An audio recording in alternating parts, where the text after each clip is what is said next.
Hey, Dr. Brett here.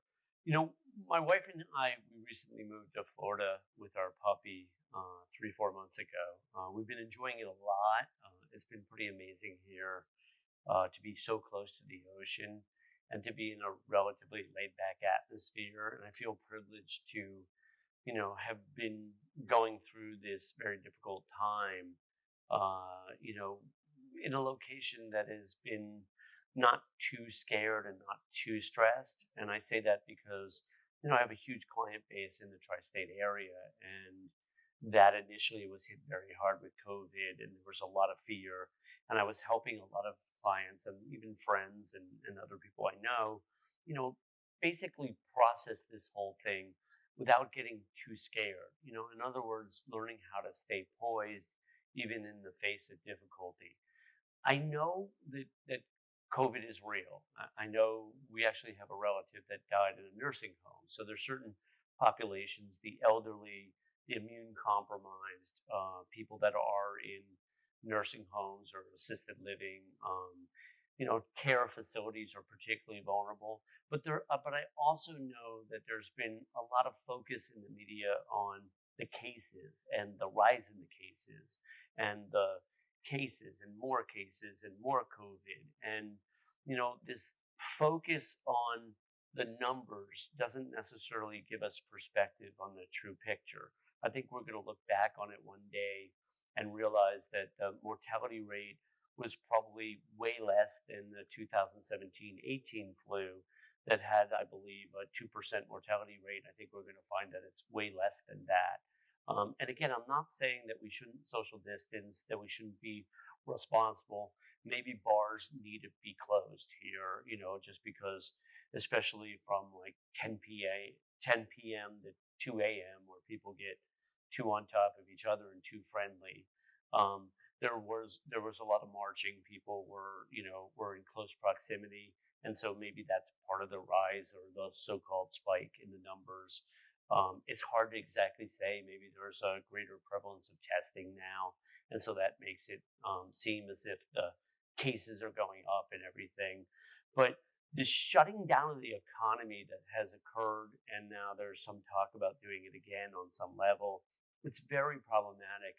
What people don't realize is that kids that come out of high school or college in a recession, and this in some ways is way worse than a typical recession, they actually have, like, over their lifetime, a greater incidence of heart disease, of cancer, of like drug and alcohol addiction. They're playing their life safer. They don't have the same kind of career paths, and they tend to have, actually less, life expectancy.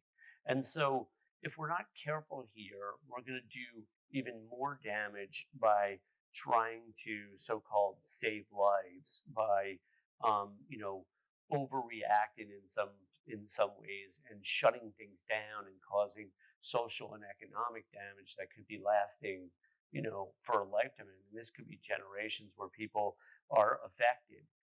The other thing that is not occurring from my perspective is there's just a lack of perspective in general. I've been telling people on and off throughout these months that 47,000 Americans died of suicide last year. 38,000 died on the roads, and that's not even people that were maimed. 60,000 people roughly died of the regular flu a year ago. 69,000 people died of opiate addiction or some kind of drug and alcohol addiction. And that might not even be an alcohol addiction, it's just drug addiction. And then anywhere from 400 to 500,000 people die every year in America of medical error, something that the media almost never talks about. It's really a topic that's not addressed all that much. And then, the perspective is when we see the cases and this particular person that died of COVID and all this other stuff, what we're not seeing is, okay, how many people didn't get treatment for cancer or for heart disease or had a stroke and never went to the ER or died in some other way? We're not seeing the comparison in the numbers. And so what I've seen as a psychologist and as a sports psychologist is a lot of fear, a lot of anxiety, a lot of depression. And this is just the beginning if we're not careful here and we get too much focused on, like COVID, COVID, COVID, and, and not on the perspective that, yes, this is unmasking underlying issues. In other words, if you are immune compromised, it's dangerous. If you've lived a lifestyle in which you haven't taken care of yourself and you have underlying issues around health, you're going to be particularly vulnerable to a flu, and perhaps this particular flu, because it seems to be hitting certain populations harder than others, especially the elderly. So again, we have to be careful. If you're 65 or over, if you have some kind of underlying condition, you have to be super careful. But the rest of us have to work and we have to live our lives. And again, yes, we can social distance and we can be careful, but we want to be careful not to run too much fear. Again, what fear does is it increases our cortisol levels. And when our cortisol levels go up, it actually suppresses our immunity. And so the things that we can do to help us address fear are really fundamental. One is to not oversaturate ourselves to the media and to the news. There are people that are watching this stuff hours and hours and hours a day, and then what all it's doing is stirring them up, stirring up their nervous system. It's putting them in a place where they have increased levels of anxiety. So I'm getting a lot of questions about how do I handle the anxiety? How do I handle the depression?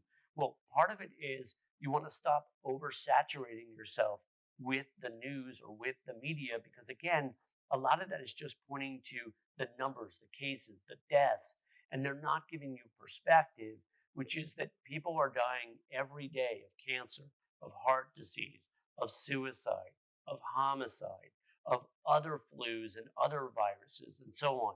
And actually, we all have viruses in our system. I was listening to an MD that was talking that we have upwards of 40 or 50 viruses in our system. All of us do. In other words, if our immune system isn't operating well, we're going to be vulnerable.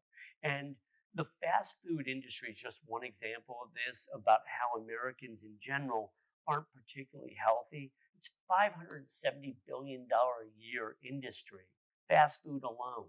Well, if you're on a fast food diet, which many of us are, you're probably going to be vulnerable to COVID, because over years of eating fast food, your system is not healthy. And if you're not exercising over many months and years, again, you're probably not going to be particularly healthy no matter what age you are. If you've been vaping for years, well, then your lungs are vulnerable, right? So again, from my perspective, a lot of what's occurring is real, but what it's really doing is unmasking underlying difficulties or underlying problems or underlying issues or underlying challenges. Challenges with your health, challenges with addiction, challenges with your thought process, right? If you were fear-based and negative prior to COVID and you haven't looked under the hood for real and done some real personal growth, well, there's a greater chance you're going to be even more fear-based or more scared in this time of COVID. A couple months ago, I was walking on the beach and I met a woman who has a doctorate in alternative medicine, and she asked me, why is it that so many people are scared? Really, the mortality rate in this flu is no more than any other, and probably way less. And I said to her, I go, well, 10 or 20% of Americans prior to COVID probably had some kind of anxiety disorder or some kind of underlying anxiety. And if we take, let's just say, 250 million adults, not even the kids, because there's 333 million Americans roughly. If we take 250 million adults and we take 10 or 20% of them, anywhere from 25 to 50 million people with anxiety to start with, now we add this, pandemic, so to speak. Well, we're just going to magnify the level of anxiety. Now, I'm not even talking about depression, because depression is another significant mental health issue that another tens and tens of millions of Americans are struggling with. Tens and tens of millions of Americans are struggling with addiction. So what is occurring now is that, yes, we have this potentially very dangerous flu, especially for the elderly or the immune compromised, but we also have a lot of unhealthy people that have lived lifestyles that are starting to catch up to them now that we're more vulnerable. The reason I'm sharing this is I'm trying to, add an element of what I call perspective to this whole discussion. There's so much focus again on cases and not the perspective, right? And this perspective is how many people are dying of other disorders or are not getting help and then making themselves vulnerable, or how many people have just simply been exposed to underlying problems as a result of this sort of chaos and difficult situation. The restaurant industry is a perfect example. If we shut all restaurants, what happens to these restaurant owners? And what happens to the people, the tens of millions of people that work in the restaurant industry? What about the travel industry? Now, at the moment, the government is writing checks, but at some point, that's not going to be viable. We are going to have to go back to work. Clearly, people are working, and I'm generalizing here, but we're going to have to put people back to work for real. And again, inside, you can wear your mask, you can social distance. Outside, there's little or no evidence in any significant way that there's real transmission rates outside. So if you want to, wear your mask outside, so be it. But forcing people to do things like that seems a little bit excessive when there's no real research to suggest that there's any real significant transmission in any way whatsoever outside. So we want to use common sense. That's why I'm sharing this. Common sense is we learn how to get healthier, right? We eat better, we exercise. I do a lot of work on the mental game, on performance issues, but also just on health issues. I teach people how to meditate, how to practice mindfulness, how to do visualization, how to do breath work, how to do positive self-talk. All of this is important, but also how to have an amazing attitude. In difficult times, we actually need amazing attitude even more so. And we also need the ability, we're social creatures here. We need the ability to connect with others. If we're too focused on never shaking hands again, or whatever it is that some of the so-called experts say we must do, like never shake hands again, people need contact. We're human. We need love. We need social contact. So for now, we obviously have to be a lot more safe and a lot more careful. But what we don't want to do is project out that the future is going to be like the present. In a year or so or less, this thing is probably going to be largely behind us. And we're going to look back and we're going to go, wow, there's certain areas where we got it wrong or we overreacted. For instance, ventilators are like that today. There was this huge push to create ventilators.